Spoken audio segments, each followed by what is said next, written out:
OBC Maratha में शांति या अपने लिए समझौता? क्या फॉर्मूला लेकर शरद पवार के पास गए भुजबल?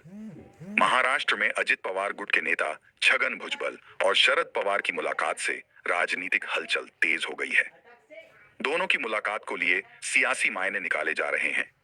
ये वही भुजबल हैं जिनके साथ मिलकर अजित पवार ने अपने चाचा और एनसीपी प्रमुख शरद पवार से बगावत की थी और एनडीए का दामन थाम लिया था।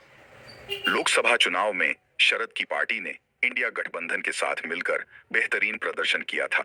ऐसे में सवाल उठ रहे हैं, क्या एक बार फिर से विधानसभा चुनाव से पहले महाराष्ट्र की सियासत क्या नई करवट लेती नजर आ रही है? इस बात के पीछे अजित पवार खेमे के दिग्गज ओबीसी नेता छगन भुजबल सोमवार को अचानक पूर्व मुख्यमंत्री शरद पवार से मिलने उनके आवास पर पहुंचे। मुंबई के सिल्वर ओक में दोनों नेताओं के बीच 1.5 घंटे तक चली मुलाकात ऐसे समय में हुई है जब विधानसभा चुनाव को लेकर सियासी सरगर्मी तेज है।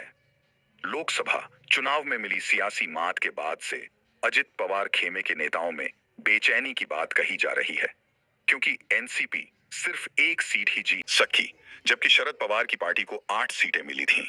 महाराष्ट्र की कुल 48 लोकसभा सीटों में से 30 सीट इंडिया गठबंधन के खाते में गई, तो एनडीए को 17 सीटें ही मिल सकी। ऐसे में शरद पवार से मुलाकात के पीछे छगन भुजबल का मकसद मराठा और ओबीसी के बीच शांति कराने का है, या फिर अपने लिए समझौता का रास्ता तलाश रहे हैं। छगन भुजबल की शरद पवार से गुजारिश। शरद पवार से मुलाकात के बाद छगन भुजबल ने कहा कि आरक्षण को लेकर मराठा और ओबीसी के बीच बढ़ती दुश्मनी से महाराष्ट्र के हालत बिगड़ते जा रहे हैं। इस तरह का जातीय ध्रुवीकरण ठीक नहीं है। इसके चलते ही शरद पवार से मुलाकात की है और उनसे मराठा ओबीसी के बीच शांति कराने के लिए पहल करने की गुजारिश की है। मराठा समाज के लोग ओबीसी के प्रतिष्ठानों का बहिष्कार कर रहे हैं, जो महाराष्ट्र के कल्याण के लिए खतरनाक है। उन्होंने आगे कहा कि ओबीसी और मराठा समुदाय के मुद्दे पर मैं किसी से भी मिलने जाऊंगा।